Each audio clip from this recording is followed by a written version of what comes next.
Bad ka po. Kasi pati ako inaaway mo. Bad ka po. Bad ka. Ano bang pinagsasabi mong bata ka? Yan na nga ba sinasabi ko eh.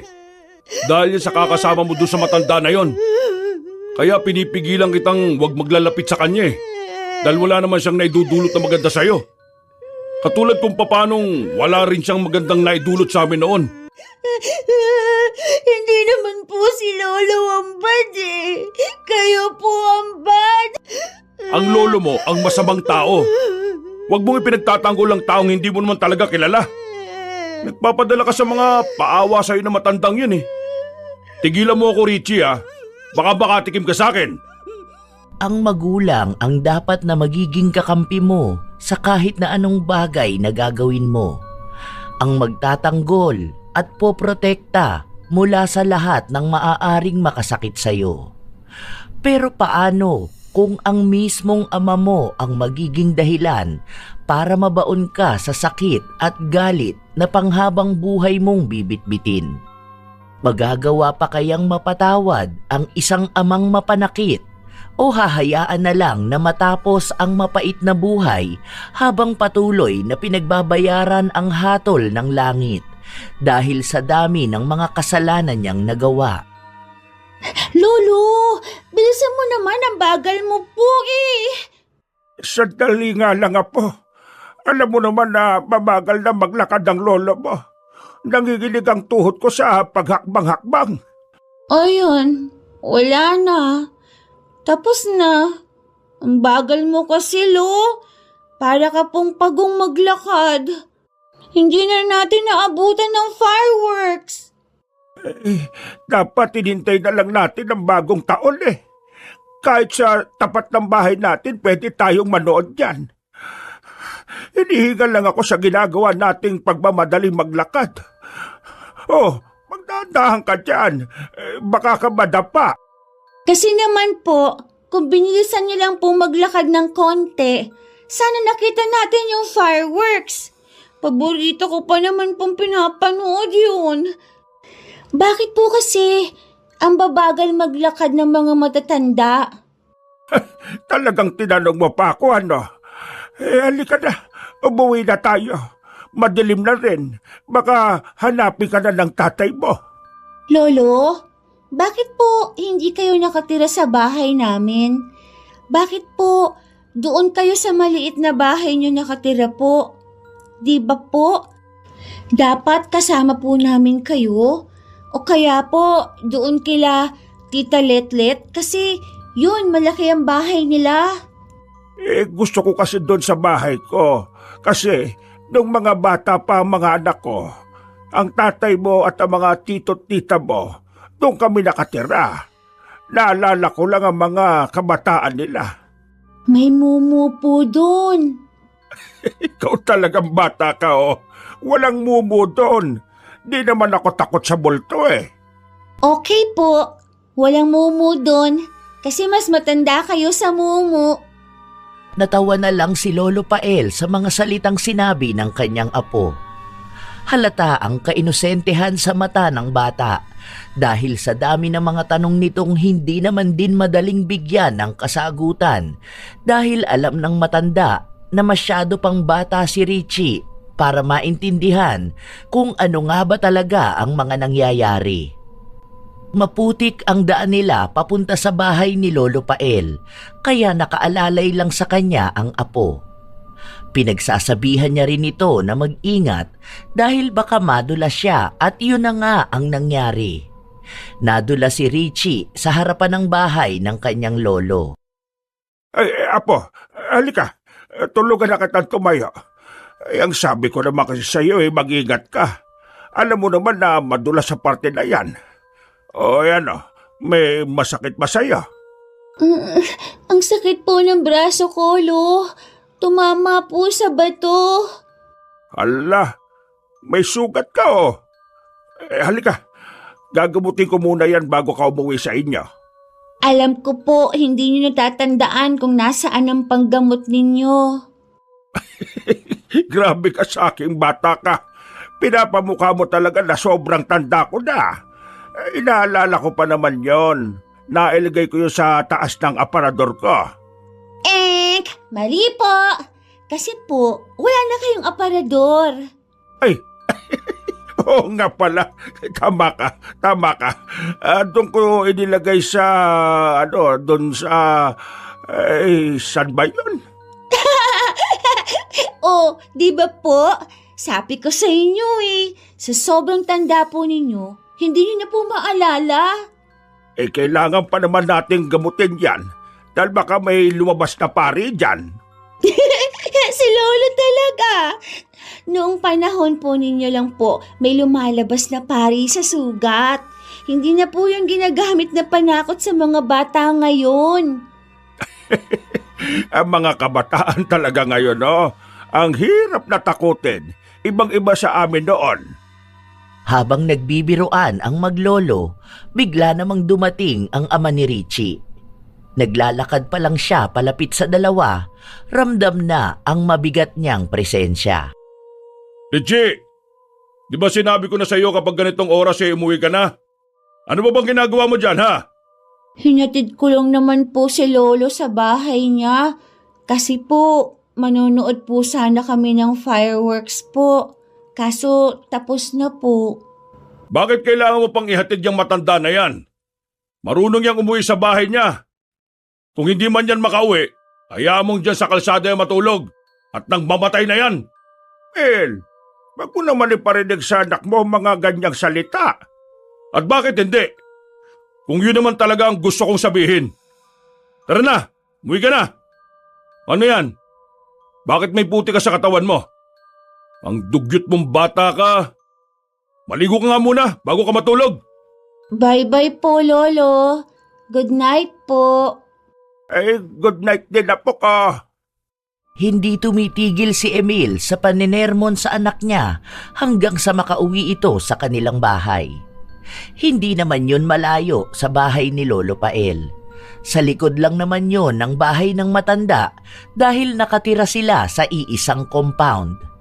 Sa katunayan, 5 silang magkakapatid at si Emil ang panganay. Ang 2 pa niyang nakababatang kapatid ay sa ibang bansa na naninirahan kasama ang kani-kanilang pamilya. Nang makarating sa bahay ang mag-ama, agad naman ding sinunod ng bata ang utos sa kanya na maligo na. Nang matapos si Richie, sakalang napansin ni Emil na may pasa sa braso ang anak. Ano nangyari dyan?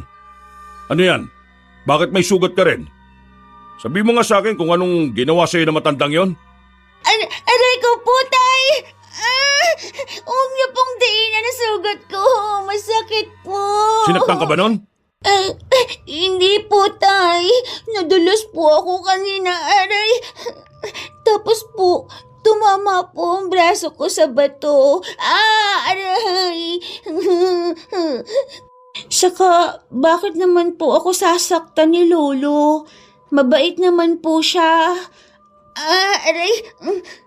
Huwag kang magpapalinlang sa bait-baitan ng hayop na yun, ha? Ikaw, ha? Huwag kang maglalalapit sa lolo mo. Ilang beses na kitang pinagsabihan na huwag ka nang pupunta sa kanya, di ba? Naaawa po ako kay Lolo kasi po malungkot siya. Kapag sinabi kong huwag kang pupunta doon, huwag kang pupunta. Tigas talaga ng ulo mo, ha? Mukhang kailangan ka pang paluin para lang makinig sa akin. Tay, huwag po. Aray ko po. Sakit po ng palo niyo sa akin. Tama na po. Aray, nasasaktan po ako, tay. Tama lang sa'yong paluin ka. Hindi mo ako pinapakinggan eh. May sarili ka ng desisyon sa buhay mo. Akala mo ba, kaya mo nang tumayo sa sarili mong mga paa? Ha? Ayaw ko sa lahat ng sinusuway ang utos ko, ha? Nakita mo naman ang mga kuya mo. Nakikinig sila sa sinasabi ko. Ikaw ang bata-bata mo pa. Halatang magiging suwail ka eh. Ayan, kasama mo yan sa lolo mo. Nahahawa ka na sa kasamaan ng ugali niya. Tatay, tama na po. Aray ko po. Hindi tumigil si Emil kahit na nagmamakaawa na ang kanyang anak. kung saan saang parte ng katawan ni Richie lumalatay ang sinturon. Noon pa man, palagi nang sinasaktan ni Emil ang kanyang mga anak. Sa tuwing magagalit siya, wala na siyang ibang naiisip na gawin kundi bugbugin ang mga bata. Kahit napigilan siya ng kanyang asawa, ginagawa niya pa rin. Yun ang paraan niya para raw maging disiplinado ang kanyang mga anak. Kaya takot sa kanya ang lahat. Wala sa kanilang sumusuway sa kanya maliban sa bunso niyang anak at nag-iisang babae na si Richie. Kaya mas madalas na ito ang napapalo niya. Puno ng gigil si Emil, para bang hindi na niya nakikita bilang 9 na taong gulang na bata lang si Richie. Basta mailabas niya lang ang galit na may mas malalim na pinanggagalingan. Matagal pa bago niya tinigilan ang pagpalo sa anak. Walang ibang ginawa ang bata kundi ang sumigaw sa pag-iyak. Siguro naman magtatanda ka ng bata ka.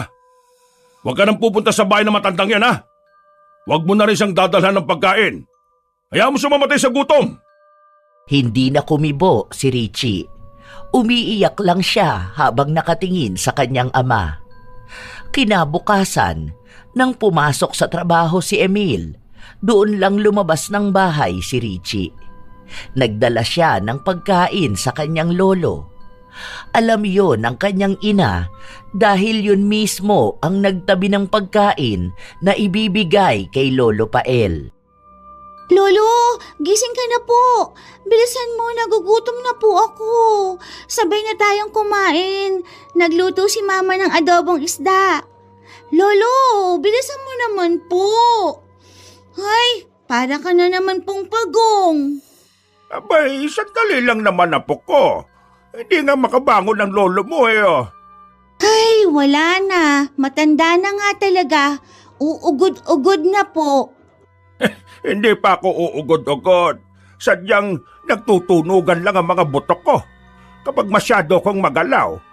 Tara na po, kain na tayo. Eh, sa akin ka talaga sasabay. Baka mamaya ay magalit na naman ang tatay mo. Ay teka, ano nangyari dyan sa katawan mo? Bakit parang may bakat ng sinturon? Tingnan ko nga. Aba, oo nga. Ano yan? Pinalo ka ba ng tatay mo? Si Lolo ang daming tinatanong. Nagugutom na nga po ako. Tara na po. Marunong po ba kayong magtanggal ng tinik? Ay, ako na nga ang gagawa kasi malabo na po ang mga mata niyo eh. Binubugbog ka pa rin ba palagi ng tatay mo? Lagi naman po akong pinapalo ni tatay.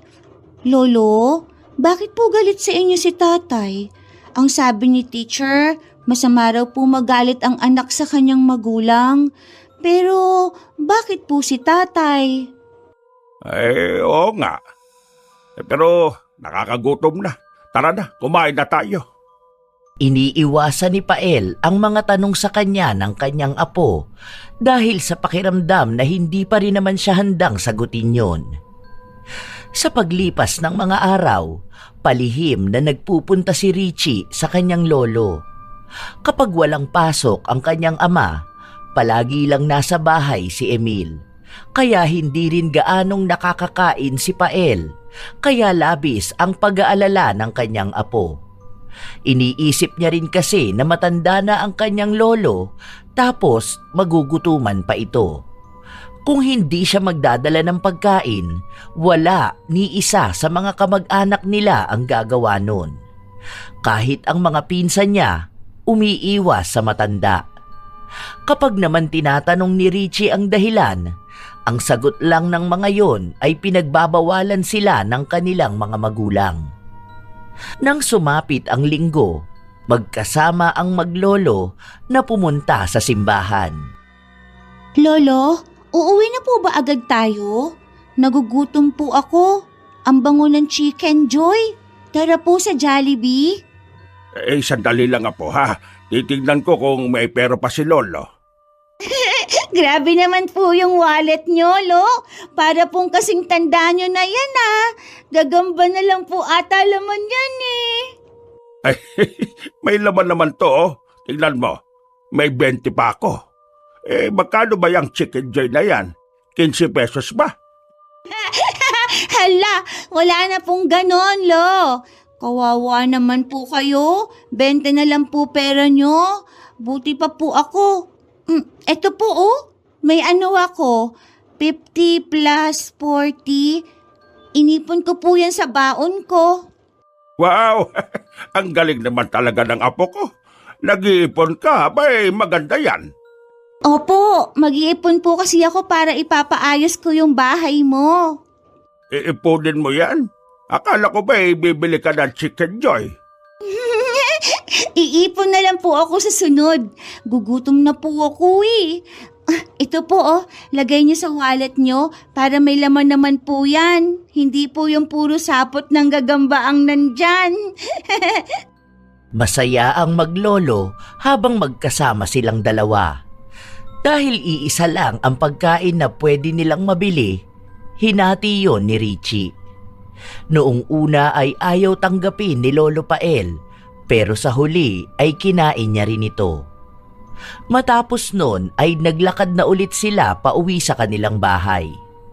May kalapitan lang din naman yun at ang sabi ng matanda ay mas gusto niya ang naglalakad dahil mas nagiging aktibo ang kanyang katawan. Sa pagpapatuloy nilang maglakad, napahinto si Lolo Pael sa isang tindahan ng mga laruan malapit sa paaralan. May mga nagbebenta pa rin pala ng trompo. Nakakatuwa naman. Naalala ko bigla yung kabataan ko. Hilig namin maglaro ng ganyan noon. Buti po, naaalala niyo pa. Ayan ka na naman. Mga asar ka na naman sa akin. Halika na nga. Umuwi na tayo at baka maabutan ka na naman ng tatay mong nasa labas at kasama mo pa ako. Nagpatuloy sa paglalakad ang dalawa hanggang sa makauwi sila. Sakto naman nakalalabas lang ni Emil sa bahay nila at nasa lubong ang dalawa. Bakas ang takot sa mukha ni Richie dahil alam niyang bubugbugin na naman siya ng kanyang ama. Dahil sa hindi na naman niya sinunod ang utos nito. Sa lubong ang mga kilay ni Emil, halatang galit siya. Nakatingin siya kay Richie hanggang sa ibinaling niya ang tingin sa kanyang ama. Umuwi ka na sa bahay, Richie! Bilis! Agad namang tumakbo pa uwi ang bata. Naiwan ng mag-ama at ramdam ang tensyon sa kanilang dalawa. Huwag mo naman bugbugin ang anak mo. Saan na naman kayo nang galing, ha? Mukhang nagsamba ka. Kasi linggo ngayon. Alam mo, mas maganda siguro kung sama-sama tayong pamilya na magsamba, no? Pamilya? May pamilya ka pa pala? Saka anong kalokohan niyang pinaggagawa mo? Samba-samba ka pa dyan matagal nang nasusunog ang kaluluwa mo. Kaya nga hindi ka pa mamatay-matay kahit matanda ka na Dahil kahit si Satanas natatakot sa'yo. Kasi sa dami ng mga kasalanan na ginawa mo, pwede mo na siyang palitan sa trono Emil, matagal na ako nagsisisi sa mga ginawa ko. Ilang beses na akong humingi ng tawad sa inyo at sa Diyos. Ganap na ganap ka naman masyado. Kung si Richie mauuto mo dyan sa bait-baitan mong laro, ibahin mo ako. Ibahin mo kami. Dahil kilala ka na namin Kaya kung ako sa'yo, itigil mo na yung ginagawa mong yan. Dahil nagsasayang ka lang ng oras. Ano pang kailangan kong gawin para maging maayos tayong lahat? Kung alam nyo lang kung anong pagsisisi ang nararamdaman ko.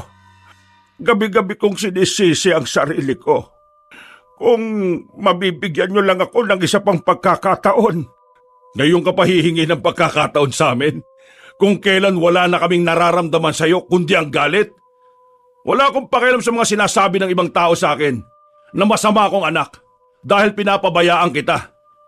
Kung alam lang nila kung anong klaseng halimaw ka binubuhay mo kami sa takot. Ginawa mo rin naman kaming halimaw katulad mo Kaya nga pinipilit kong ayusin. Dahil alam kong hindi pa naman huli ang lahat, anak. Bitiwan mo ko! Wag mo nga akong tatawaging anak. Dahil matagal na akong walang tatay. Ayoko na makipagtalo sa'yo. Tanggapin mo na lang ang katotohanan na kahit kailan, hindi kita mapapatawad sa ginawa mo sa akin. Sa aming magkakapatid! Demonyo ka pa rin kahit na anong pagsamba mo dahil hindi niya mahuhugasan ang kasalanan mo! Malakas na itinulak ni Emil ang kanyang ama na siyang naging dahilan para matumba ito. Pagkabagsak niya sa lupa, natamaan niya pa ang isa pa niyang anak na naglalakad. Tinitigan lang siya nito habang hirap na hirap sa pagtayo. Letlet, anak, tulungan mo ngang tumayo si tatay. Hindi siya pinansin ng anak. Agad din itong umalis nang walang kahit na anong awa na mababakas sa kanya. Dahil sa nakita ni Pael, kumirot ang kanyang dibdib. Buhay na buhay pa siya, pero para sa kanyang mga anak ay matagal na siyang patay. Ilang araw pa ang lumipas, hindi lumalabas ng bahay ang matanda. Nakahiga lang siya sa kanyang lumang papag na sa tuwing gagalaw siya ay tumutunog.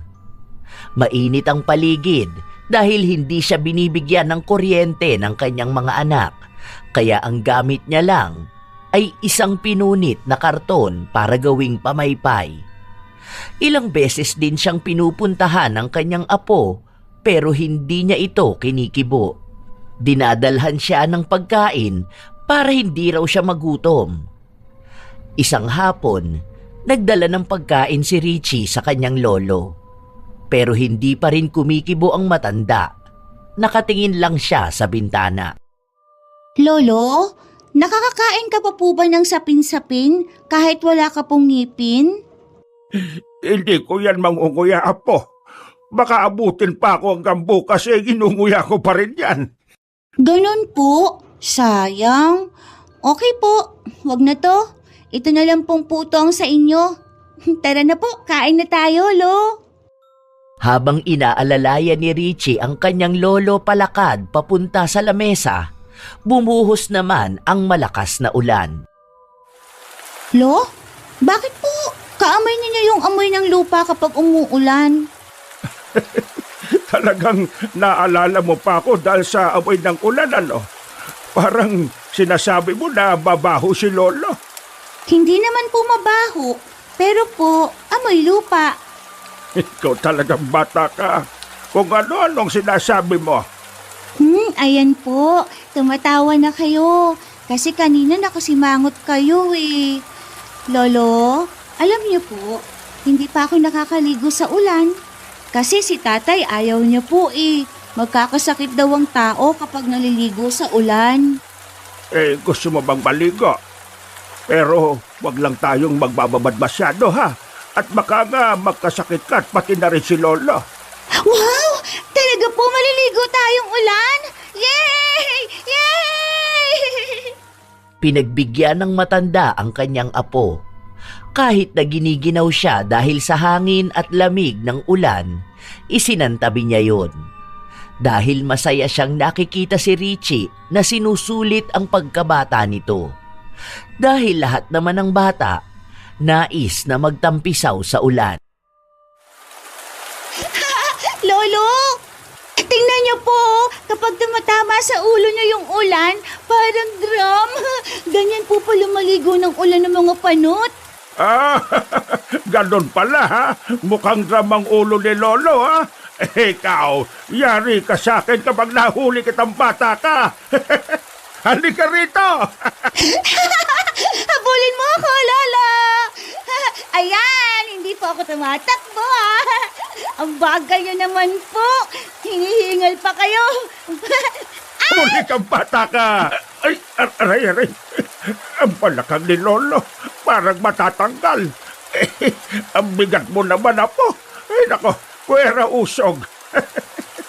Hindi po ako mabigat. Matanda ka na po kasi talaga. Bleh! Nakatakas ako. Habulin mo ako, Lolo na panot. Habulin mo ako. Aba, sandali, apo. Dahan-dahan ka, baka ka madapa. Ay, nako, ayan na nga ba sinasabi ko. Ilang pala ka nahuli mo, ha? Lolo! Masaya ang maglolo na nagtatampisaw sa ulan. Baliwala kay Pael kung magkasakit man siya matapos nito, dahil kahit na paano ay natangay ng ulan ang lungkot na nararamdaman niya. Mas matanda Sa tuwing ka pa kasama niya ang kanyang apo, mas lampas. nagiging masaya siya dahil napapatawa siya nito. Para siyang bumabalik sa kanyang kabataan kung saan ang ulan ang nagsisilbing kaibigan niya. Isang panibagong alaala ang naranasan niya at ang naibigay niyang tuwa kay Richie. Ang inosenteng bata na nais maging masaya ang kanyang kabataan na may nais bauning kwento kasama ang kanyang lolo. Alam mo po, Lolo, sa tuwing uulan, ikaw na po ang maaalala ko. Bukod po sa kaamoy niyo ang lupa, sobrang saya ko rin po na naglaro tayo sa ulan at magkasama po tayong tumatawa. Ay nako, ayan, mukhang sisipunin ka na nga. Alika na, tama na yan. Baka ka magkasakit. Tara na sa loob. Lolo, pwede po ba na sa susunod po na uulan, maliligo po ulit tayo? Sobrang saya po kasi. Oo, pangako. Sa susunod na uulan, magtatampisaw ulit tayo sa labas. Puno ng pag-asa at saya si Richie dahil sa mga pangako ng kanyang lolo. Halos araw-araw siyang nag-aabang kung uulan na ba dahil gusto niya ulit makasama ang lolo niya at makitang totoong masaya ito. Ngunit walang dumating na ulan. Naging payapa ang langit. Lumipas pa ang mga araw. Hindi na ulit nasilayan ng bata ang ngiti sa mga mata ni Pael dahil sa iniisip nitong mga problema sa kanyang mga anak. Lolo, bakit po hindi kayo nagsasalita po? Ay, wala. May iniisip lang ako. Teka, wala ka bang pasok ngayon sa school? Kauuwi ko nga lang po eh. May pasalubong po ako. Ang tawag po dyan ay... Nakalimutan ko na po. Pero masarap po yan. Sabi po ni teacher, pwede raw po sa matanda. Makapuno ang tawag dito, apo. Paborito ko ito nung kabataan ko. Alam mo ba na paborito ito ng tatay mo? Naaalala ko pa noon kapag meron siyang ganito. Magtatago yun sa ilalim ng lamesa kasi ayaw niyang mamigay. Talaga po? Oo, ang kaagaw niyan pagdating sa pagkain ng makapuno ay yung tita Giselle mo. Lagi yan silang makaaway dalawa, panganay at bunso. Ako po, ang paborito ko po, Yema. Ang asawa ko noon nagluluto ng ganyan. Bibigyan ka nun ng yema. Ayoko. Mumuna yan si Lola eh. Pinupuntahan namin yun tuwing piyesta ng patay. Kung buhay pa nga siya. Hindi ko naman sinasabi ngayon eh. Sige po palalo. Pupuntahan ko po muna si Tita Letlet kasi po inuutusan ako ni Papa. Nakatingin lang si Pael sa kanyang apo habang tumatakbo ito palabas ng bahay. Si Richie naman, agad na nagtungo sa kanyang tiyahin pero naabutan niyang kausap ang kanyang ama kaya umalis na rin siya kaagad. Bawal kasi silang makinig, lalo na kapag nag-uusap ang mga matatanda. May kaunting pagtatalo rin sa magkapatid at yun ay tungkol sa kanilang ama. Oh, bakit ba kasi nandyan pa yung matandang yun? Bakit parang sa akin ka pa nagagalit? Siya nga ang ayaw umalis, di ba? Kinakausap ko na yan pero ayaw pa rin iwan yung bulok niyang bahay. Ang sabi ko nga, ililipat ko siya dun sa dating tindahan eh. Sa gabal sila ng bahay niya.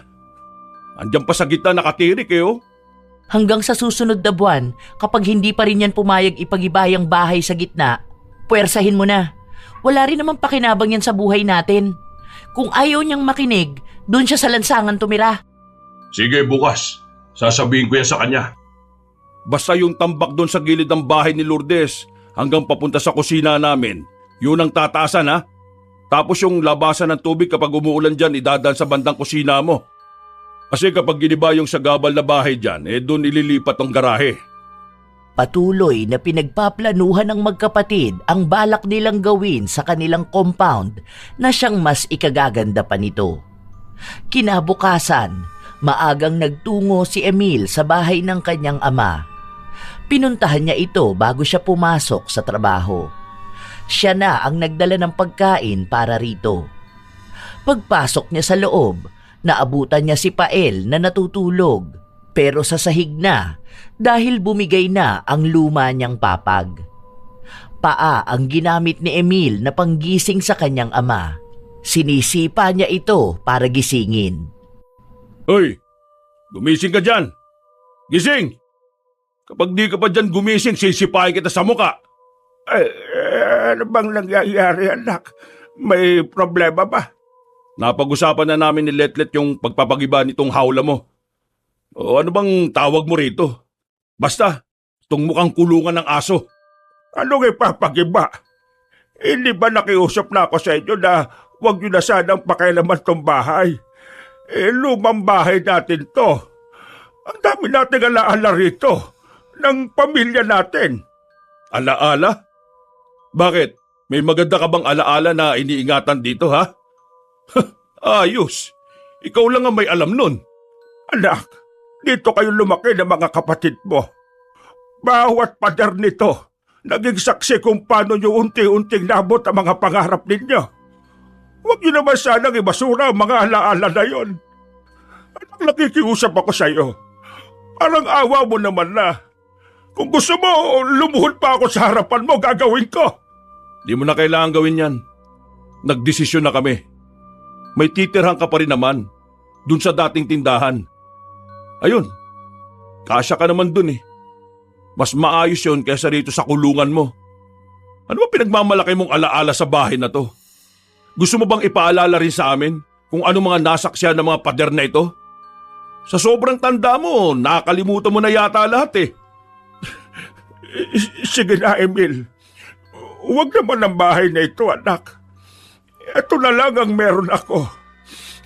Hintayin nyo na lang ako mamatay bago nyo ito sirain. Nagmamakaawa ko sa iyo, anak. Parang awa mo na. Matagal na naming inihintay na mamatay ka. Kung alam mo lang, araw-araw kong pinagdarasal na mamatay ka na sana eh. Pero sadyang ang mga masasamang damo, matagal talaga mamatay. Ano bang gusto mong gawin ko para lang pagbigyan mo ko? Sabihin mo lang. Alam mo kung anong pwede mong gawin? Mamatay ka na. Yun, mas mainam. Para naman hindi mo na rin kami pahirapan. Hayaan mo, kapag namatay ka na, ipapalibing ka pa rin naman namin eh. Pero di ka na nga lang ibuburol kasi wala rin namang magbabalak na dalawin ka. Hindi rin naman uuwi mga anak mo. Dahil bakit ka nga naman pag-aaksayan pa ng panahon, hindi ba? Awa naman kayo sa akin. Itong bahay lang naman ang ipinapakiusap ko sa inyo eh. O sige na, aalis na ako. Dahil kailangan ko pa magtrabaho. Yun na ang napag-usapan. Sa ayaw at sa gusto mo, gigibain namin to. Ikaw lang naman ang nagpapahalaga sa bahay na ito eh. Kasi lahat kami, nakaranas kami ng impyernong buhay sa bahay na ito. Ay, oo nga pala. O ito, kumain ka na. Ayan, natapon pa sa sahig. Pero okay lang yan. Makakain pa naman yan eh. Sakto, mukhang kulungan ng aso ang bahay mo. At pang-aso rin dapat yung kinakain mo. Mas masahol pa nga dapat sa pagiging asong trato namin sa iyo eh. Kahit na anong pagmamakaawa ni Pael sa kanyang anak, wala itong naging pakialam sa kanya. Wala siyang naramdaman na kahit na anong awa. Malamig ang pakikitungo sa kanya at lahat ng sinabi ni Emil, lahat yon ay tunay na galit galing sa kanyang puso. Hindi lang naman isang beses narinig ni Pael ang paghiling ng mga anak niyang mamatay na siya dahil sa tuwing nakikita siya ng mga ito, yon ang sinasabi sa kanya. Nanginginig ang mga kamay ng matanda habang kinukuha ang pagkaing nahulog sa sahig. Pinipilit niyang kainin yon kahit na dumudurog sa pagkatao niya ang mga ginagawa niya. Mag-isa siyang umiiyak habang kumakain. Halo-halo na ang emosyon niya dahil ayaw niyang mawala ang bahay niya. Pinahahalagahan niya ang mga nakaraan nilang buhay na ganon kabilis lumipas. Pero tama nga si Emil, Siya lang ang taong nagpapahalaga sa mga alaala ng nakaraan. Nang makabawi ng lakas si Pael, lumabas siya para kausapin naman ang anak niyang si Letlet. Matagal na siyang hindi kinakausap ng anak at para lang siyang hangin kapag nakikita siya nito. Pero para lang maisalba ang bahay niya, pakikiusapan niya ito. Anak, kausapin mo naman ang kuya mo. Ayaw niya akong pakinggan eh. Maawa ka na sa akin. Bakit ko naman kakausapin si kuya kung pabor din naman ako sa gusto niya? Parang awa niyo na. Pagbigyan niyo ako. Luluhod na rin ako sa harapan mo. Pakinggan mo lang ako. Kahit pahalikan mo ang pa ako, wala ka na magagawa. Kahit ilang pagmamakaawa pa yan, kahit na ilang luha pa yan, hindi yan tatalab sa akin. Kung paanong hindi rin tumalab sa'yo yung araw-araw naming pagmamakaawa sa'yo noon. Yung ginagawa mo, mas malala pa ang ginawa namin noon, di ba? Mas malala pa sa pagluha ng dugo para lang kaawaan mo kami. Pero anong ginawa mo? Hindi mo kami pinakinggan. Kaya huwag kang umasa na pakikinggan ka rin namin ngayon. Alam ko ang mga kasalanan na nagawa ko noon. Kaya nga ako patuloy na humihingi ng tawad sa inyo eh. Nagbago naman ako. Gusto kong ipakita sa inyo na hindi na ako masama yung ama noon. Hindi ako naniniwalang nagbabago ang demonyo. Yang pagkukunwari mong mabuting tao ngayon, kahit na kailan hindi niyan mabubura ang kademonyohan mo noon. Kaya wag mo ipagmamakaawa sa amin ng pagiging ama mo kung hindi mo rin kami kinaawaan noon bilang mga anak mo. Wala ni isa sa mga anak ni Pael ang naawa sa kanya. Simula nung lumaki ang mga anak niya, hindi na nila nakikita ang kanilang ama at kahit nakatiting na awa ay wala na silang nararamdaman. Kaya hinahayaan na lang nila ito kahit pa hindi ito kumakain. May mga ibang taong tumutulong kay Pael, lalo na ang mga kasama niya sa pagsisimba. Ang iba sa kanila ay nag-aalok ng patirahin siya sa kanilang bahay pero sadyang ayaw ng matanda na iwan ang luma nilang tahanan. Malaki ang pagpapahalaga niya sa mga naiwang kwento roon. Ilang araw pa ang lumipas, nanatili ang pagmamakaawa ng matanda sa kanyang panganay na anak dahil alam niya na si Emil lang din ang makakapagpabago ng desisyon ng kanyang mga kapatid. Habang naghihintay ang matanda na umuwi galing sa trabaho si Emil, nakikipaglaro sa kanya si Richie. Lo, may ipapakita po ako sa inyo. Project namin sa school. Ito po oh, gumawa po kami ng family tree. Wow! Ang galing naman ng apo ko. Ang ganda ng pagkakagawa mo ah. Eh, sino ba yan? Bakit walang picture? Ikaw po yan, Lo. Kaso wala po akong picture niyo eh. Eh, sandali. Meron ako rito sa wallet ko eh. O, ito. Pwede na ba ito? Eh, yun nga lang luma na yan. Medyo hindi na nakikita mukha ko pero pogi naman si Lolo dyan. Kamukha niyo po si tatay? Ay, oo nga. Lalo na nung nagbibinata ang tatay mo. Ay, kamukhang kamukha ko talaga. Tapos ang tita Letlet at tita Lourdes mo naman kamukha ng lola mo. Lalo na nung dalaga pa siya. Ay, di ba, ang gaganda nila. Wala po kayong pictures magkakasama? Wala po akong nakikita eh. Ang nakikita ko lang yung sila tatay lang po. Meron ng mga bata pa sila. Kaso lang nawala na. Hindi ko alam kung naitapon na ba. O baka naisama sa mga nasirang gamit nung binaha kami.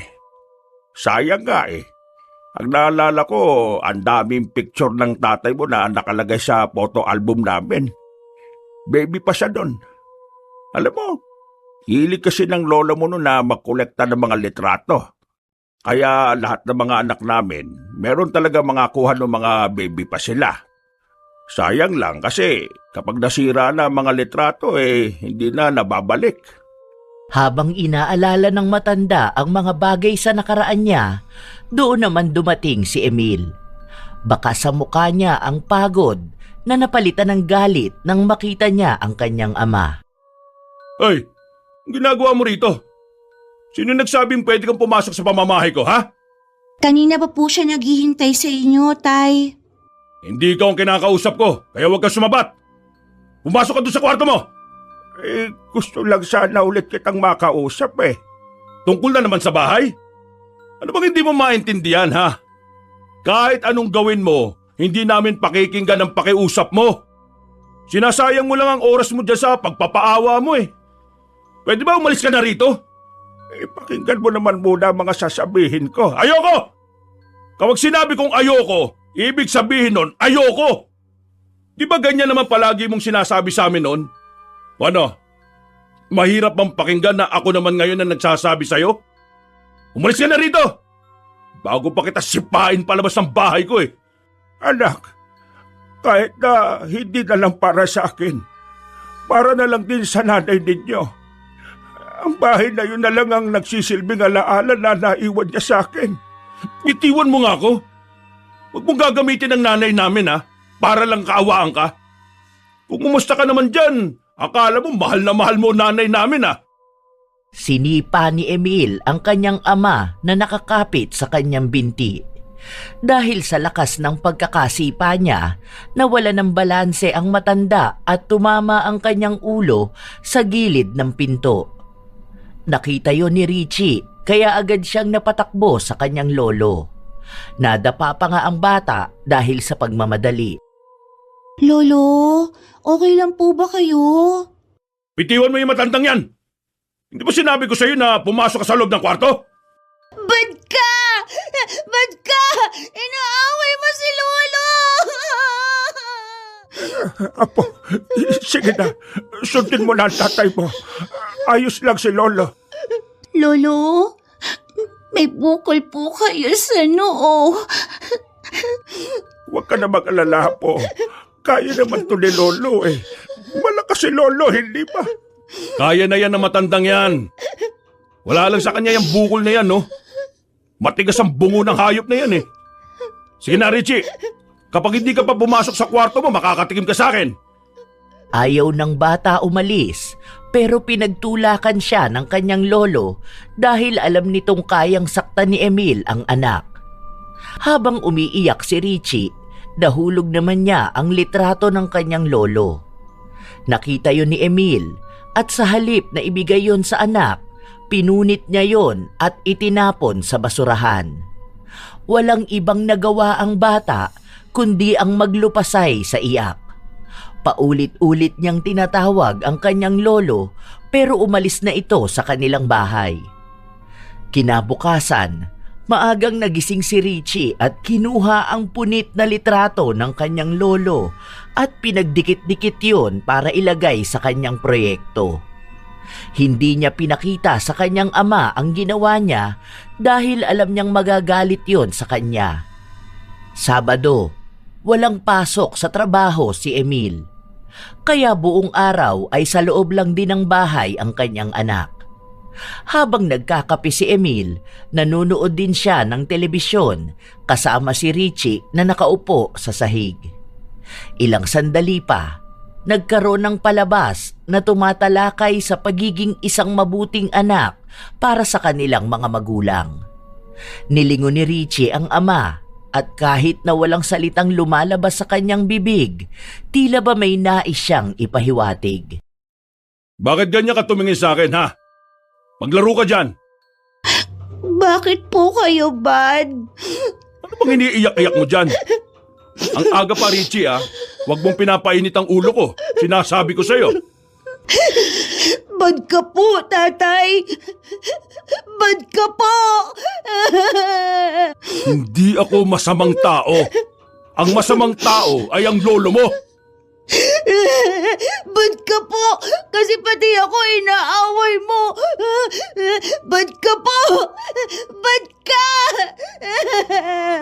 O pinagsasabi mong bata ka? Yan na nga ba sinasabi ko eh. Dahil yan sa kasasama mo doon sa matanda na yun eh. Kaya pinipigilan kitang huwag maglalapit sa kanya eh. Dahil wala naman siyang may dudulot na maganda sa'yo. Katulad kung paanong wala rin siyang magandang naidulot sa amin noon. Hindi naman po Si Lolo ang bad! Kayo po ang bad! Ang lolo mo masamang tao!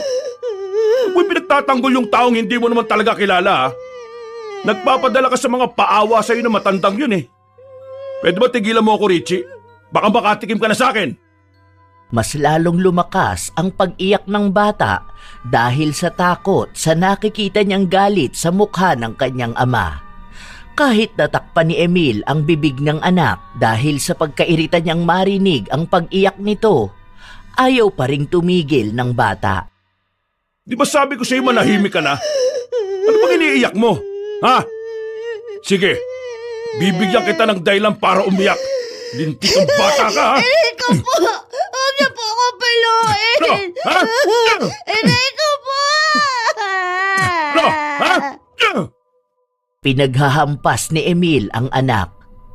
Gigil na gigil siya. Wala siyang pakialam kung bata pa yon dahil hanggat hindi niya naibubuhos lahat ng galit niya, hindi siya masisiyahan. Habang nagmamakaawa sa kanya ang anak na tigilan na siyang bugbugin, dumating naman ang kanyang lolo dahil abot hanggang sa bahay niya ang pagmamakaawa ni Richie. Ako po, Apo, ano ba, Emil? Itigil mo na yan. Kawawa ang bata. Hindi ka man lang ba naaawa? Ang liit ng katawan ng anak mo, binubugbog mo. Kahit na anong pakiusap ng matanda, hindi siya pinakikinggan ng anak. Dahil sa awa ni Pael sa apo, siya ang sumangga ng mga palo. Niyakap niya si Richie para sa kanya mapunta ang mga pagpalo ni Emil. Napapasigaw ang matanda sa bawat pagtama ng sinturon sa iba't ibang bahagi ng kanyang katawan. Sa mga nangyayari, para bang blanko ang utak ni Emil. Kusa lang gumagalaw ang kanyang mga kamay at inilalabas ang galit sa kanyang dibdib na para bang isa siyang bilanggo ng galit na kahit anong pilit niya ay hindi siya makawala. Tumigil lang si Emil sa kanyang ginagawa nang awatin siya ng kanyang asawa. Noon lang siya tila nahimasmasan sa ginawa niya. Napabitaw siya sa pamalo at napatingin sa kanyang mga kamay. Anong ginawa ko? Ano na naman ang ginawa ko? Lolo! Lolo, may sugat po kayo. Ayos lang ako, Apo. Ano, wala ka bang sugat? Kawawa ka naman. Habang sinusuri ni Pael ang braso ng kanyang apo, binitbit ito ng kanyang ina at inilayo. Pumasok sila sa loob ng kwarto, habang ang mag-ama naman ay naiwan sa sala. Nakaupo pa rin si Pael habang dinadama ng kanyang katawan ang sakit at hapdi ng mga lumatay na palo sa kanya. Ganito ba ang gusto mong gawin sa mga anak mo, Emil? Sa kanila mo gustong ilabas ang lahat ng galit mo? Kahit na ayokong gawin, nagagawa ko pa rin dahil hindi ko mapigilan ng sarili ko. Lahat ng galit na to, ikaw ang may kagagawan. Ikaw ang dahilan kaya nasasaktan ko ang mga anak ko. Ayokong matulad ka sa akin, anak.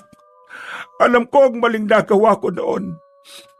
Alam ko na ako ang dahilan kaya ka nagkakaganyan. Kaya galit na galit ako sa'yo. Ikaw ang dahilan kaya nagiging halimaw na rin ako. Ako na mismo yung dating kinagagalitan ko. Ako na yung dapat iniiwasan ko. Pero hindi ko magawa dahil palaging bumabalik sa akin ang mga ginawa mo noon. Patawarin mo ako, anak. Hindi ko sinasadya na magiging ganyang kalala mga ginawa ko. Huwag mong hayaan na maging ang mga anak mo bitbitin ng galit na yan. Paano? Ha? Paano? Tingin mo ba maalis pa sa akin ang trauma na ito? Sa tuwing titingin ako sa salamin, nakikita ko ang katauhan mo sa akin doon. Kapag nakakarinig ako ng sumisigaw, nararamdaman ko yung galit sa dibdib ko. Wala akong ibang dapat gawin, kundi ang ilabas ito. Dahil kapag hindi ko inilabas ang galit na ito, sasabog ako lalo. Hindi ko kontrolado ang sarili ko. Dahil yung marka ng galit ko sa'yo, bit-bit ko habang lumalaki ako. Hindi siya naiwan sa nakaraan. Kasabay kong lumaki ang galit na yon. Parte na siya ng pagkatao ko. Nakakapit sa akin. Hindi ako makawala. Anak, patawad. Patawad, anak. Alam ko na wala nang magagawa mga salitang sinasabi ko ngayon para mawala matinding pinsala na ginawa ko sa iyo noon. Ginawa ko sa inyo. Pero ayokong mabuhay ang mga anak mo sa kaparehas na buhay na pinaranas ko sa inyo noon. Huwag mong gawing impyerno ang buhay nila. Huwag mong buhayin ang halimaw na binuhay ko noon. Huwag sa mga anak mo. Kung sana ganun kadali, di ba? Pero walang araw na hindi ko naalala lahat yon. Kung paano mo ako paluin hanggang sa mamaltos sa mga kamay mo. Naalala mo pa ba lahat yon? Nung nahuli kitang may kasamang babae, sa halip na ikaw ang humingi ng tawad, ako pa ang sinaktan mo. Eto, tingnan mo ang nasa noo ko. Ayan, isa sa marka na iniwan mo sa akin. Ito yung panahon na sa galit mo sa akin, paulit-ulit mong inuuntog ang ulo ko sa lamesa. Hindi ka pa nasihan nung umiiyak ako at nagmamakaawa sa iyo na itigil mo na. Paulit-ulit yun. Kahit nababalot na ng dugo ang mukha ko, hindi ka pa rin huminto. Naalala mo ba kung paano mo dinurog sa katawan ko yung kawayan na pamalo? Sobrang miserable ang buhay ko. Habang nakikita ko rin kung paano mo bugbugin ang nanay ko at ng mga kapatid ko. Wala akong magawa noon. Kahit na kulang na lang patayin mo na kami. Lahat yun, sariwa sa utak ko. Kung alam nyo lang kung paanong araw-araw kong pinagsisisihan ang mga nagawa kong yon. Na hindi ako naging isang mabuting ama sa inyo. At ako ang dahilan kung bakit nabuhay kayo sa impyernong pinagdalhan ko sa inyo. Namahal ko kayo mga anak ko. Pero huli lang lahat bago ko yun napagtanto. Dahil wala na kayo sa akin. Wala na ang pagmamahal nyo para sa akin. Tama ka. Walang pagmamahal. Dahil ang naiwan na lang sa amin ay galit. Yun ang galit na hindi kami tinantanan gabi-gabi. Nabubuhay kami sa bangungot na hindi namin magawang takasan. Kaya ang halimaw na kinagagalitan ko noon, yun na ang ginagaya ko ngayon nang hindi ko sinasadya. Dahil yun ang pinamukha nyo sa akin. Itong halimaw na itong halimaw na binuhay ninyo. Kaya hindi mo kami masisising magkakapatid kung bakit galit kami sa'yo. Ikaw rin ang dahilan kaya namatay si nanay. Sa sobrang sama ng loob niya sa'yo at sa mga pananakit mo sa kanya. Wala kang ibang mahal kundi ang sarili mo. Wala kang ibang ginawa kundi ang maglaseng, magsugal, mambabae at mambugbog. Ano yung pinagmalaki mo sa amin? Ang pagbibigay mo ng makakain namin? Pero kapalit naman nun, ang pang-aabuso mo sa katawan namin, ha? Hindi ka pala matatawag na halimaw eh. Dahil mas masahol ka pa sa halimaw. Mas masahol ka pa sa demonyo. Kung saktan mo kami noon, parang hindi kami tao eh. Oo, alam ko. Naiintindihan ko ang galit mo na yan. Pero sana, huwag yan maging dahilan para maging isa ka rin katulad ko. Dahil ayoko ang bersyon ko ng sarili kong yon. Kung may babalik ko lang ang panahon, babaguhin ko ang lahat. Mas lalo ko ipapakita sa inyo na mahal ko kayo. Na magiging isa akong ama para sa inyong lahat. Hindi ko hahayaan na ang sarili kong mga kamay ang pipilit sa mga balat ninyo. Na ang sarili kong palad ang magbabaw ng galit sa mga kaluluwa ninyo. Patawarin mo ako. Patawarin niyo ako. Wala na tong kapatawaran. Kahit magtagpo pa tayo sa impyerno balang araw, hindi pa rin kita patatawarin. Yang nangyari sa iyo ngayon, yan na ang karma na pinagbabayaran mo. Sa totoo lang, kulang pa yan eh. Hindi pa yan ang karma na nababagay sa'yo. Dapat, mas higit pa, mas malupit, mas masakit, mas mahirap. Dahil tong bitbit namin, hindi gumaan kahit na minsan. Mas lalo lang bumigat. Gusto kong makita niyo ang pagbabago ko. Dahil ang pagbabago na to ay para naman talaga sa inyo. Dahil gusto kong bumawi. Wala ka nang babawiin. Hindi ka nakokonsensya dahil sa mahal mo kami bilang mga anak mo. Nararamdaman mo lang yan dahil wala nang nagmamalasakit sa'yo. Wala akong pakialam sa sinasabi ng ibang tao na masama akong anak.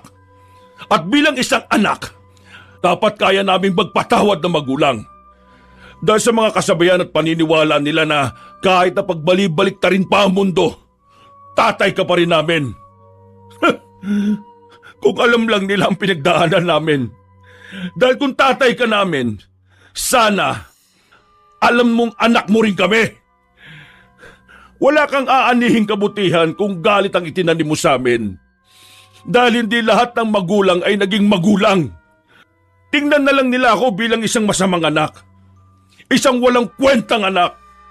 Pero kahit na minsan, hindi nila mababagong nakaraan na minsan naging isang mapagmahal at mabuti akong anak sa amang demonyo at makasarili. Dahil kahit kailan, hindi magiging karapat-dapat na galangin at mahalin ang isang magulang na siyang sumira sa pagkatao ng kanyang anak. Naiyak na lang si Pael sa mga sinabi ng kanyang anak. Ang mga luha sa mata ni Emil ay luha ng galit. Kahit na kailan, hindi niya tatanggapin sa kanyang sarili na magpapatawad siya ng ama na siyang naging dahilan kung bakit din siya naging masamang ama. Marami nang naririnig si Emil na bulong-bulungan ng mga kapitbahay nila o mga nakakakilala sa kanilang ama at sinasabi na masama silang anak dahil paano nga ba nila natitiis ang kanilang ama na mag-isa at nahihirapan habang sila naman ay masaya na sa buhay. Ang hindi alam ng mga tao na yon ay kung ano ba ang kwento sa likod ng pagiging masamang anak ni na Emil. Na ang ugali ng anak ay isang refleksyon ng pagpapalaki ng magulang. Walang ipinanganak sa mundong masama ang ugali. Binubuhay at hinuhubog sila ng panahon. Nakatira sa iisang bahay kasama ang mga magulang. At anuman ang magiging pagkatao nila ay siyang sumasalamin kung paano sila pinalaki. Para kay Emil, ang ginawa ng kanilang ama sa kanila noon ay isang klase ng kasalanang hindi mababayaran. Dahil ang binhi ng galit na itinanim ng kanilang ama, yun lang din ang kanyang inaani nang lumaki na sila. Ipinaglalaban ni Emil na ang sinasabi ng mga tao sa paligid na masama silang anak at sila rin ang magtatamasa ng karma sa hinaharap ay walang katuturan. Dahil matagal na nilang napagdaanan ang impyernong buhay na hindi naman natunghayan ng nakararami. Kaya madali para sa kanilang sabihin ang mga kataga na magulang pa rin nila si Pael. Dugo nito ang dumadaloy sa kanila kahit na ito naman ang tunay na dahilan kung bakit hanggang ngayon ay hindi nila makamtan ang kapayapaan. Dahil paulit-ulit silang nilalapitan ng bangungot ng kanilang mga alaala. Ilang linggo pa ang lumipas, hindi na pinapansin ni Emil ang ama at hindi na rin ito nagmamakaawa sa kanya para sa bahay. Nang sumapit ang araw ng pagsisimba, naabutan ng matanda ang kanyang apo na nag-aabang sa labas ng bahay. Lolo, ang tagal nyo naman po. Nangawit na ang paa ko. O apo, anong ginagawa mo dito? Bakit ka nakabihis? Ay, matanda na talaga kaya nakalimutan na may simba ngayon. Hindi ko alam na sasama ka sa akin. Akala ko ako lang mag-isang aalis kasi andyan ang tatay mo, di ba? Baka mamaya paluin ka na naman nun. Sinabi ko naman sa'yo na sundin mo kung anong utos niya sa'yo, di ba? Hayaan mo na lang sana si Lolo. Ayaw ko nang masaktan ka pa dahil sa akin. Secret lang po, wala kasi si tatay. Umalis na ni na Tita Lourdes at ni Tita Letlet. Saan daw sila pupunta? Ewan po, hindi naman po sinabi eh. Tara na po, anong oras na? Inalalaya ni Richie ang kanyang lolo para makapaglakad ito. Malapit lang naman ang pupuntahan nila kaya hindi na sila sumasakay. May mga bumabati kay Pael, lalo na ang mga kasama niya sa pananampalataya. Nagtatanong ang mga yon tungkol sa kalagayan niya at sa relasyon nila ng kanyang mga anak. Pero sa halip na ikwento ang tunay nilang relasyon, mas pinili ng matanda na wag na lang sumagot. Lalo pat naririnig ng kanyang apo ang mga usapan. Ayaw niyang mabahiran pa ng mas maraming katanungan ang utak ni Richie. May nagpaabot ng tulong sa matanda. Binigyan siya ng pera para daw may magamit siya. Sa paglipas pa ng mga araw, nagpupunta pa rin si Richie sa bahay ng kanyang lolo. Kapag wala ang kanyang ama, sabay silang kumakain. Ang mga kapatid at pinsan ng bata ay pinagsasabihan siya pero hindi siya nakikinig sa mga ito. Mas gusto niya pa rin talaga na makasama ang kanyang lolo Pael. Lolo, ano po ang favorite color nyo? Hindi ko alam kung may paborito ba akong kulay eh. Kahit na ano na lang siguro. Hindi po bigay ka kahit isa lang. Siguro kulay green na lang. Kasi kapag nakakita ako ng green, ang gaan sa pakiramdam. Teka, bakit mo naman naitanong? Wala lang po. Ako po color yellow. Ay, maganda nga yung kulay yellow. Lalo na bagay sa'yo kapag yellow ang suot mo. Kasi mas lalo kang nagiging maganda. Maputi ka kasi. Kaso may mga bumabakat na pasa sa katawan mo kapag pinapalo ka ng tatay mo. Pasensya ka na po ha. Patawarin mo si Lolo. Patawarin niyo akong lahat. Kasi akong dahilan kaya kayo nahihirapan ng ganyan. Kayo ang sumasalo ng mga galit na dapat na para sa akin. Bakit po? Hindi naman po ikaw ang namamalo sa akin. Si tatay po yun kasi bad siya. Bad na siya sa akin, bad pa po siya sa inyo. Ayoko na po siya maging tatay. Wag po ko. Naniniwala ako na mas makakaya ng tatay mo na magbago. Hindi niya ako gagayahin. Hindi siya tatanda na kagaya ko. Mahalin mo lang palagi ang tatay mo, ha? Hindi siya magiging halimaw kung hindi ako naging halimaw sa kanila noon. Ayokong dumating ang araw na mabubuhay din siya kung paano ko nabubuhay ngayon. Kasi itong nangyayari sa akin, ito na ang hatol ng langit sa akin. Kahit pala lumipas na ang mahabang panahon, hindi talaga kayang tumakas ng tao sa karma na dapat niyang pagbayaran. Maniningil at maniningil pa rin ito. Paunti-unti, pasakit ng pasakit. Hindi isang biglaan. Para mas lalong ipamukha sa akin ang mga kasalanan ko noon. Ang sabi po ni teacher, ang karma po para sa mga bad na tao. Hindi naman po kayo bad. Mabait nga po kayo eh. Binilahan mo ko ng ice cream. Ay, mahirap talaga tong intindihin na po. Dahil bata ka pa. Pero pagdating ng panahon, kapag matanda ka na at nakakapag-isip ka na ng mas malalim pa, maiintindihan mo rin ang ibig kong sabihin. Alam ko naman na lalaki kang matalino. Dahil ngayon pa lang nakikita ko na. Ay, proud na proud sa iyo si Lolo. Kahit na hindi ko na masusubaybayan pa yun. Bakit po kayo nagsasalita ng ganyan po? Bakit ka umiiyak? Baka may makakita sa atin akalain na inaaway kita. Sinasabi ko lang sa iyo na mahal ka ni Lolo. Lahat naman kayo ay mahal ni Lolo. Kaya nga lahat kayo gusto kong hingian kayo ng tawad. Dahil kahit kayong walang kinalaman nadadamay sa galit ng mga magulang nyo sa akin. Sana dumating ang araw na maghilom din ng sugat na bigay ko sa kanila. Kahit na alam kong nakaukit na yon sa kanilang pagkatao. Hindi na kaya pa ni Pael pigilan ang sarili. Naiyak na rin siya matapos niyang sabihin ang mga salita na yon. Doon niya lang napagtanto kung paano ba naniningil ang langit. Tunay na hindi siya ang makakaranas ng malalang ganti. Dahil ang malalang pambawi sa kanya ay ang makita niya ang mga taong mahal niya na nahihirapan. Ipapamukha sa kanya na kahit hilingin niyang siya na lang ang magdusa, sa ibang tao ito mapupunta at sa taong pinahahalagahan niya.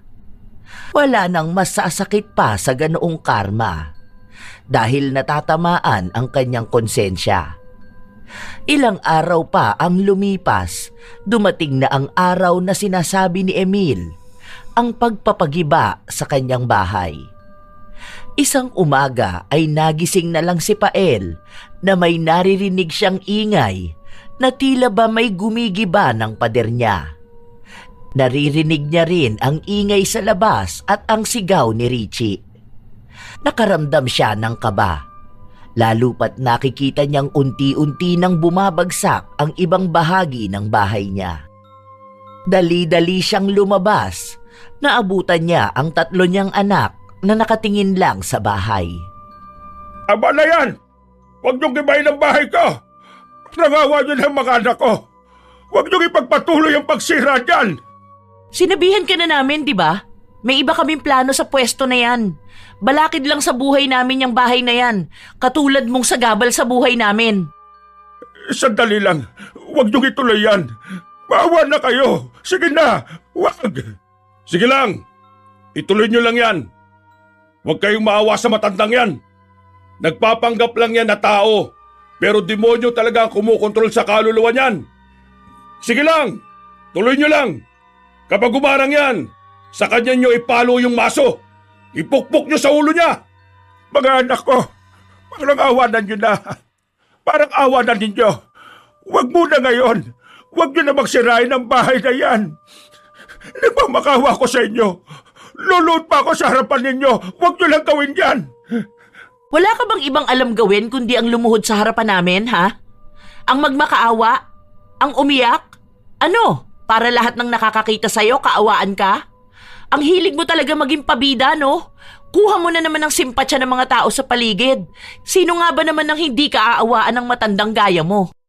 Pwede bang tigilan mo na yung pinagagawa mo? Pinagmumukha mo lang na kami talaga masasama eh. Dahil inahayaan naming lumuhod sa harap namin ang tinatawag nilang ama. Basta ako, hindi ko na kayang makaramdam ng awa. Dahil sa tuwing nakikita kitang hayop ka, puro na lang pagkasuklamang nararamdaman ang laman ko. Nanginginig ako sa galit. Alam mo ba yon, ha? Kahit na ayaw kitang makita, naaalala ko pa rin ang lahat. Alam ko. Ona, alam ko naman na ginagawa niyo ito bilang ganti sa akin. Pero parang awa niyo na. Huwag muna ngayon. Kahit pagbigyan niyo na lang ako hanggang sa matapos ang kaarawan ko bukas. Parang awa niyo na. Ibigay niyo na sa akin to sa huling pagkakataon. Ito na lang ang hiling ko. Talagang humiling ka pa? Kung hindi naman talaga makapalang mukha mo? Naaalala mo pa pala ang birthday mo? Pinapahalagahan mo pala yan, ha? Samantalang kami, ni hindi namin maalala kung dumating ba ang isang araw na may naging mahalaga sa kaarawan namin. Kasi ako, galit ako sa sarili kong birthday. Dahil sa araw na yun nangyari ang bangungot ng buhay kong bibit-bitin ko hanggang kamatayan ko. Ilang dekada na ang nakalipas. Pero tuwing sasapit ang araw na yon, sariwang binubulat-lat ang sugat na dala ng araw na yon. Naaalala mo pa ba yon? Birthday ko. Gusto ko lang naman maging masaya. Gusto ko makakain ng pansit kasi minsan lang namin magawa yon. Pero sa halip na maalala mo ang birthday ko, binugbog mo pa ako. Ikaw ikaw ang dahilan kung bakit hindi ako makalakad ng maayos. Hindi mo tinigilang paluin ang mga pako dahil lang sa hindi ko sinasadyang masagi ka habang natutulog ka. Dinurog mo ang pako. Galit na galit ka. At dahil sa ginawa mo, dinama ko yung sakit. Umiiyak ako. Nagmamakaawa sa'yo pero hindi ka tumigil. Namamanhid ang buo kong katawan dahil sa sakit. Hindi lang mga ugat sa pako ang kumikirot. Pati na rin ang kaluluwa ko. Kaya wala kang karapatang alalahanin ang kaarawan mo. Kung ang binigay mong alaala sa akin ay masalimuot. What? Patawad. Hindi ko sinasadya. Patawarin niyo ako. Parang awa niyo na. Patawad mga anak ko. Patawarin niyo ako. Hindi ko inakala na magiging malaking epekto doon sa inyo. Hindi ko kayo inisip. Dahil akala ko magiging normal lang ang lahat. Hindi mo akalain na magtatanim kami ng sama ng loob sa'yo? Hindi mo sinasadya na yung trauma namin na ipasa pa namin sa mga anak namin? Ha? Ano ba ang akala mo sa mga ginawa mo sa amin? Simpleng palo lang na pwedeng patawarin matapos umiyak? Hindi! Hindi ganun ang ginawa mo! Sinira mo ang buhay namin! Sinira mo ang pangarap namin. May mas maganda sanang buhay na nag-aabang sa akin. Kaso hindi ko yun maabot-abot dahil sa ginawa mo akong baldado. Matino naman kaming anak. Pero ikaw ang gumawa ng paraan para mabuhay kaming miserable. Ginawa mo kaming miserable dahil lang sa miserable kang tao. Si Giselle, nasa ibang bansa siya ngayon, di ba? Pero hanggang ngayon, sinusundan siya ng kasalanan mo sa kanya. Ilang beses na siyang nagtangkang magpakamatay. Naglaslas siya ng ilang beses. Dahil sabi niya, wala na siyang maramdaman. Namanhid na siya sa pambubugbog mo. Ikaw dapat ang kakampi namin. Kaso ikaw pa yung taong naging dahilan para maging ganito kami. Sige nga, tingin mo ba may kapatawaran pa ang ginawa mo sa amin? Kaya wag na wag mong ipagmamakaawang tanggapin ka namin dahil maging kami, hindi namin matanggap ang sarili namin. Patawad. Patawarin niyo ako. Pinagsisisihan ko ang lahat. Ilang beses kong hinihingi ng tawad sa Diyos ang mga kasalanan ko. Matagal ko nang pinagbabayaran ang mga kasalanan na yon. Ilang beses ko rin ipinagdasal na malinawan ang mga puso ninyo para maging malaya kayo sa galit na gumagapos sa inyo ng mahabang panahon. Huli na ang lahat. Wala na makakapagsalba sa amin. Kung sana alam mo lang ang pinagdaraanan namin para maging ganito katigas ang puso namin para sa sarili naming ama. Hindi lang simpleng pagbabayad ng karma to. Dahil mas malalim pa ang naiwan sa amin. Para kaming may pinagbabayarang utang. Utang na hindi naman namin ginusto. Maging ang isa pang anak ni Pael ay naglabas na ng sama ng loob na nararamdaman niya sa kanyang ama. Pinaalala niya rito kung paano siya bugbugin at kung paano sila parusahan kapag nagkakamali. Sinabi rin sa kanya na kapag nagagalit siya, isang buong araw silang hindi pakakainin. Gumagawa na lang sila ng paraan para maibsan ang gutom na nararamdaman nila. Bawat parusa, bawat pahirap, inisa-isang banggitin ng kanyang mga anak. At sa bawat pagpapaalala sa kanya ng mga ito, ganoon din naman nagiging mas malalim at mas mabigat ang bawat salita. Hanggang sa kalahating bahay na ang nagigiba.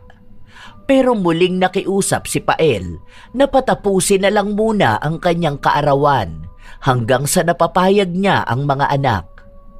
Ang iniwang parte lang ng bahay sa kanya ay ang maliit niyang kwarto na siyang pinaglalagyan ng mga luma at natitirang alaala ng kanilang pamilya. Pagbibigyan ka lang namin sa pagkakataong ito. Pero bukas, kahit pamalibing ka na ng buhay dyan sa kwarto mo, Ipapagiba namin yan. Huwag mong isipin na may awa kaming nararamdaman kaya kami ganito. Dahil wala na talaga. Wala nang pag-asa pa. Maraming salamat, mag-anak ko. Maraming salamat. Malamig ang pakikitungo ng mga anak niyang tumalikod sa kanya. Hindi naman maiwasan ni Pael na maiyak habang nakikita niya ang bahay na ilang dekada niyang tinitirhan na gano'n na lang kadaling masira at mawasak. Simbolo ng pagkawasak ng bahay ang pagkasira na rin ng pag-asa niyang mapapatawad pa siya ng kanyang mga anak. Tinanggap na niya sa kanyang sarili na mahirap mapatawad ang kasalanan na nagawa niya.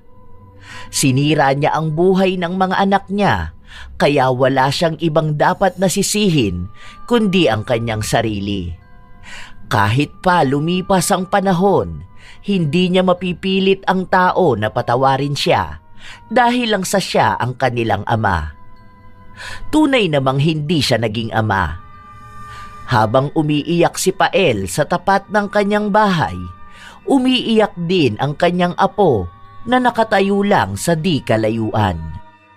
Pumasok ka na sa loob. Ano bang iniiyak-iyak mo dyan? Kawawa naman po si Lolo. Wala na po siyang bahay. Bahala siya sa buhay niya. Hindi naman namin siya obligasyon eh. Bakit po ang bad niyo? Inaaway niyo ang lolo ko. Tapos mamaya, ako naman po ang aawayin niyo. Ba't po kayo? Hindi ako masamang tao. Hindi ko ginusto maging masama. Kahit anong gawin ko, ang demonyo nasa katawan ko. Paulit-ulit akong tinatawag. Kasalanan niyang lahat to eh. Hindi naman ako magiging masamang tao kung hindi lang ganong kalala ang napagdaanan ko. Nakaligtas nga ako sa buhay, pero matagal ko lang nararamdamang patay na ako. Di mo yung maintindihan. Dahil ang batang kagaya mo, emosyon ang mas nangingibabaw. Minsan din ako naging ganyan sa'yo. Ganyang edad din kami namulat sa panggugulpi ng tatay ko. Hinila ni Emil ang kanyang anak papasok sa bahay. Pero walang ibang ginawa si Richie kundi ang umiyak at tawagin ang kanyang lolo. Hindi siya pinapalo ni Emil dahil pinipilit niya ang sarili niyang magbago. Bigla niya kasing napagtanto ang sinabi ng kanyang ama na ang mga anak niya ay ang bersyon niya noon. Kung mauulit sa kanya ang ginagawa ng ama, maaaring isa sa mga anak niya ang magdadala ng sumpa ng galit. At ayaw niyang dalhin ng mga anak niya ang pasakit na yun. Pero kahit na anong gawin niya, dilat ang mga mata ng mga batang natutunghayan ang lahat. Richie! Hindi ka ba talaga titigil sa pag-iyak mo dyan, ha? Manahimik ka na sabi! Kawawa naman po si Lolo. Birthday niya pa po bukas. Normal na birthday lang yon. Huwag kang mag-iiyak dyan. Sa kakaumiyak kapag patay na yon. Hindi tumigil ang bata sa pag-iyak niya hanggang sa nakatulog siya.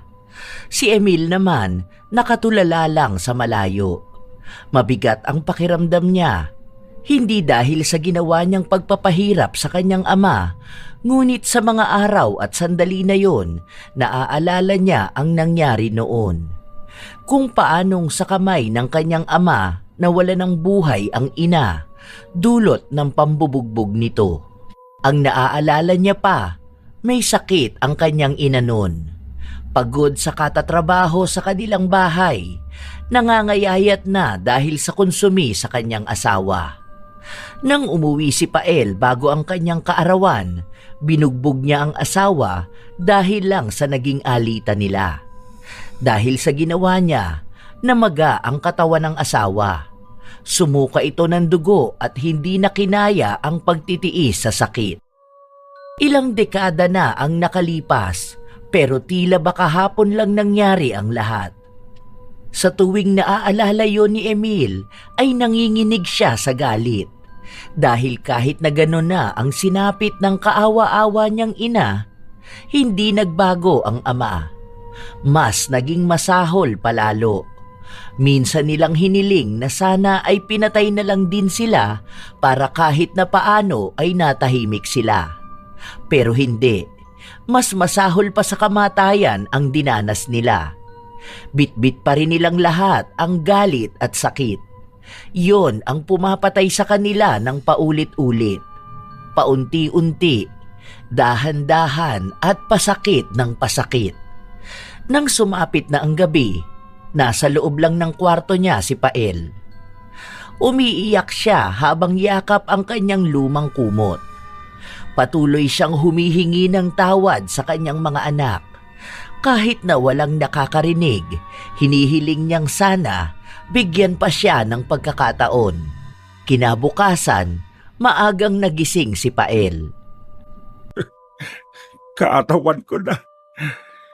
Isa dapat ito sa masayang araw ko. Isang espesyal na araw, kaya dapat espesyal din ang susuotin ko.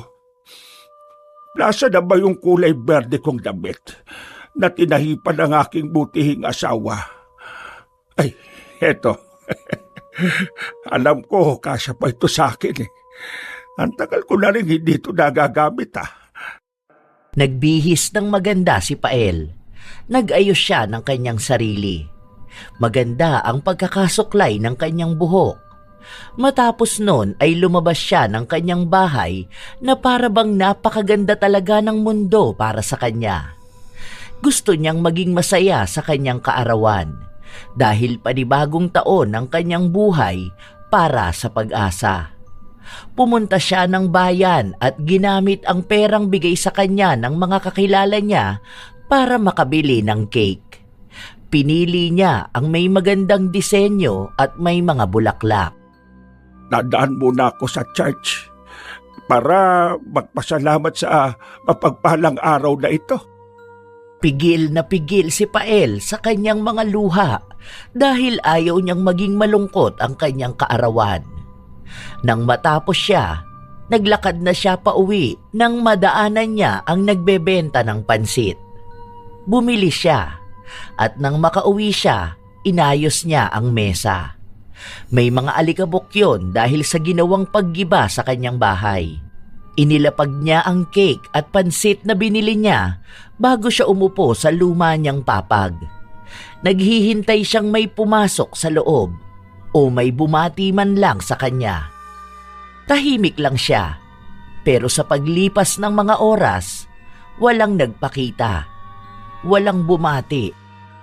Ang bigat ng kanyang dibdib dahil nagdidilim na rin ang langit. Patapos na ang espesyal na araw para sa kanya. Ngunit ang espesyal na araw na yon ay balewala lang sa mga tao. Pero ayaw pa ring umiyak ni Pael. Hanggat kaya niya, pipilitin niyang mag-isip ng mga magagandang bagay. Hanggang sa tuluyang sumapit ang gabi. Dahil wala namang ibang taong pupunta para batiin siya at makisama para sa pagdiriwang ng kanyang kaarawan, mag-isa niya yung ginawa. Binuksan niya ang cake at inilagay ang kandila. Happy birthday to me. Happy birthday to me. Happy birthday. Happy birthday. Happy birthday to me. Maligayang kaarawan, Pael. Sana'y masayang araw na ito para sa'yo. Hinipa na niya ang kandila bilang pagbati na kaarawan na nga niya at dapat masaya lang siya. May 8 platito sa harapan niya. Yon ay para sa kanyang pamilya, sa asawa niya at sa 5 anak, sa kanya at sa apo. Itong unang slice ng cake para sa paborito ni tatay, para sa panganay kong anak na si Emil. Ayan, may pansit pa para sa iyo si tatay. Kasi alam kong paborito mo yan, anak ko.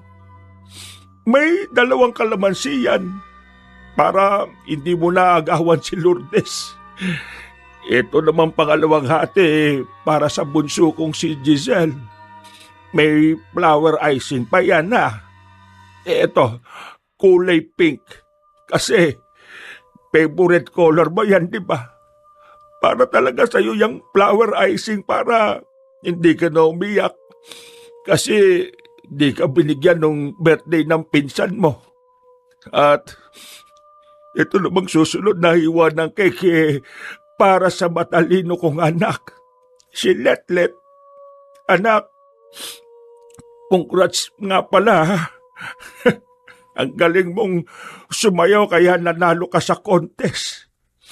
Dahil dyan, 2 hiwa ng cake ang para sa'yo. At itong susunod para naman kay Lourdes. 2 rin ang kalamansi ng pansit mo dahil parehas kayo ng kuya mong mahilig sa kalamansi. At para naman sa matapang at pogi kong anak, si Crisanto. Ayan, walang icing ang cake mo dahil hindi ka mo masarap.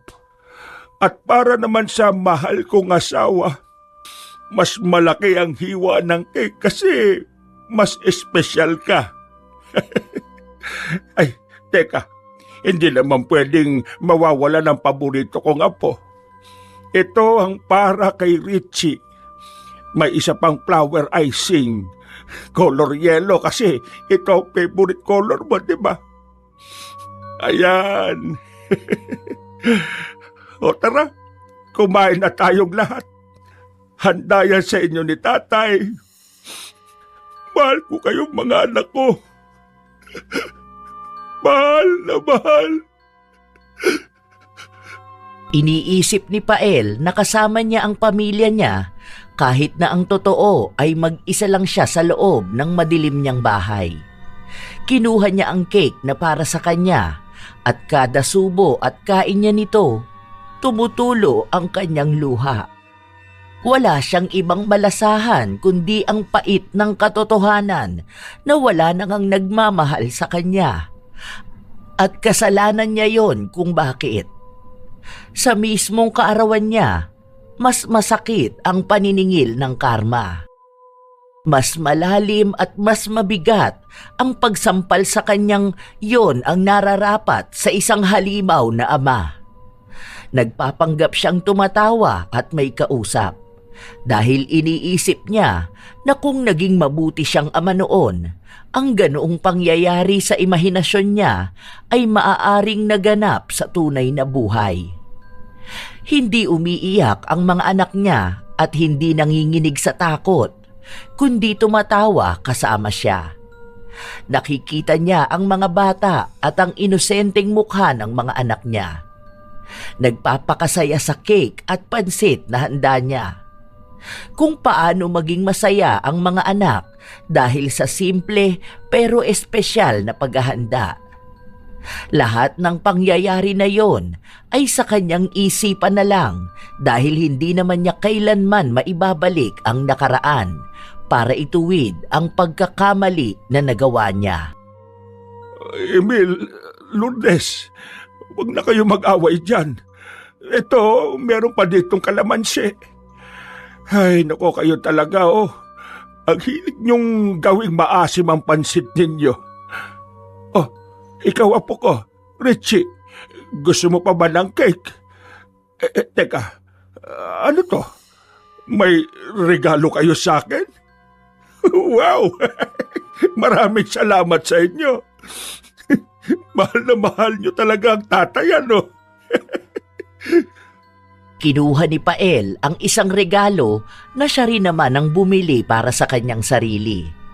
Pinabalot niya yon sa tindahan para kahit na paano ay may bubuksan siya.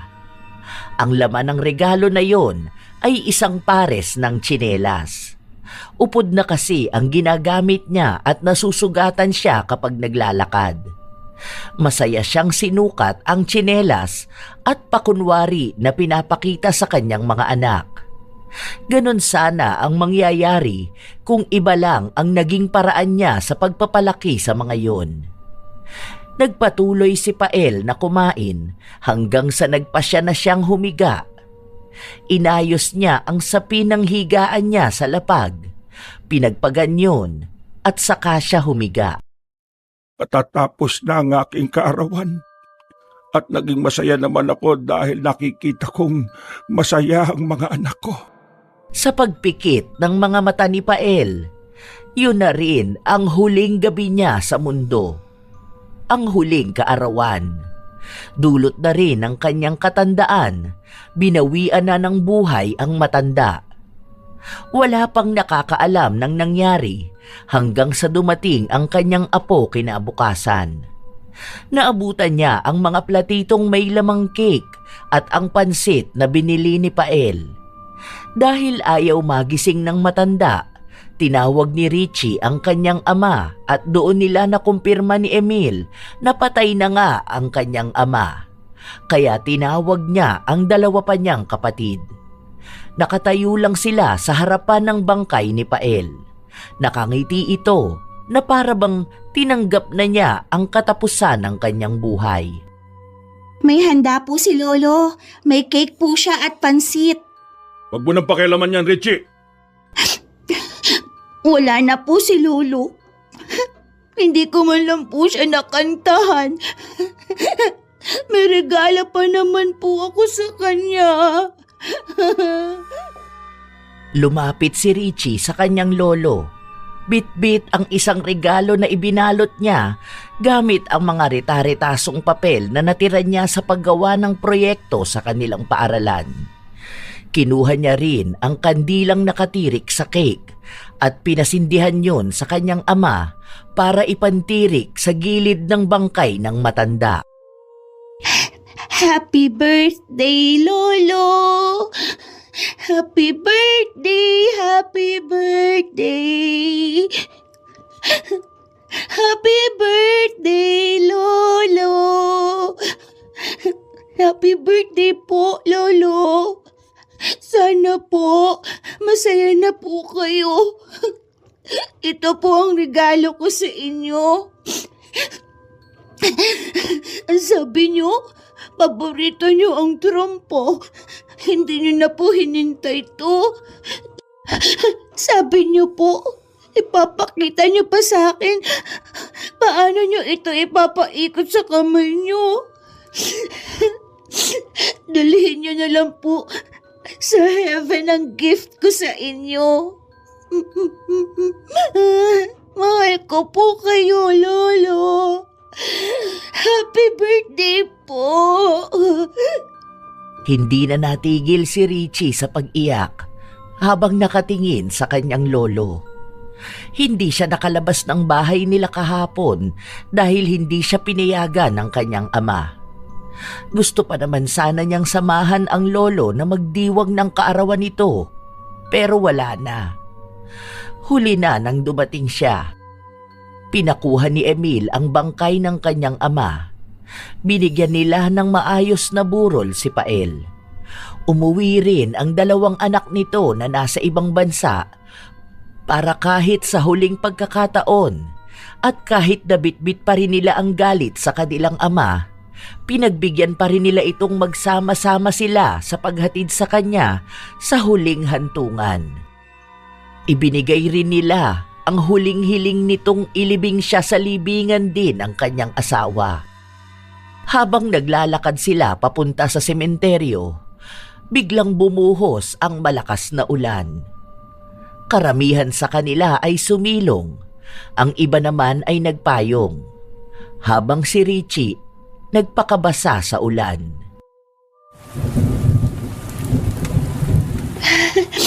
Sa wakas, umulan na rin. Tinupad ni Lolo ang pangako niya. Nasabay ulit kami magtatampisaw sa ulan. Ingat po kayo dyan sa heaven, Lolo. Salamat po.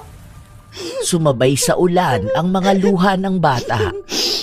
Dahil sa lahat, siya lang ang tanging may masayang alaala sa kanyang lolo.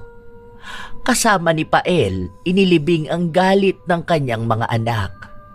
Unti-unti nilang nais na harapin ang halimaw ng kanilang nakaraan at iyon na rin talaga ang ginagawa ni Emil.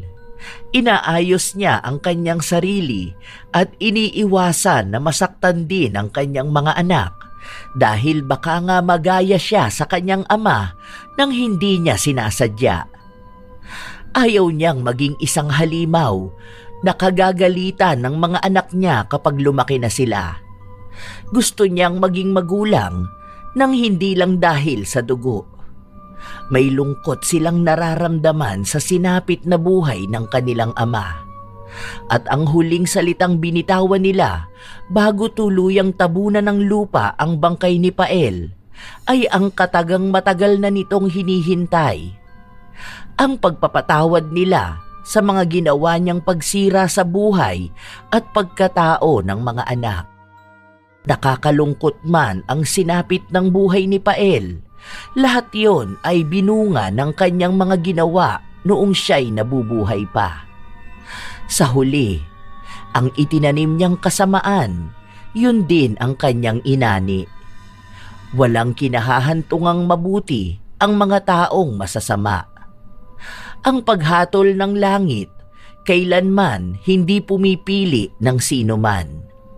Wala sa taon ng pagsisisi dahil kapag may utang kang galit, tandaan na sisingilin ka nito pagdating ng araw.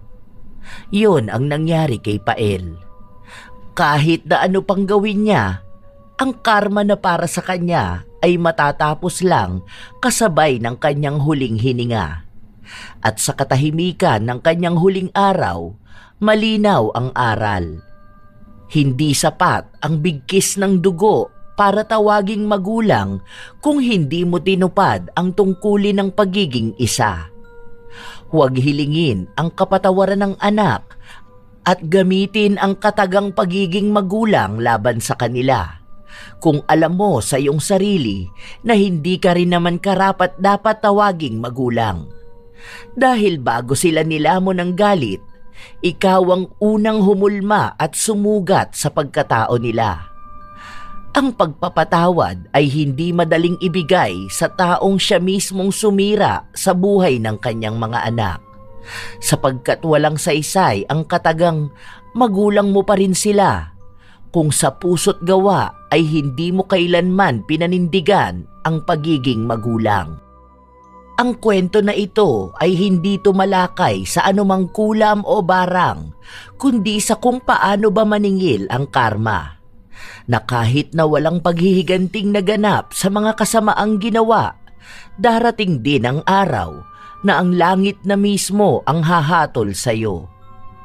Tandaan na ang paggawa ng masama ay kasalanan pa ring dapat pagbayaran.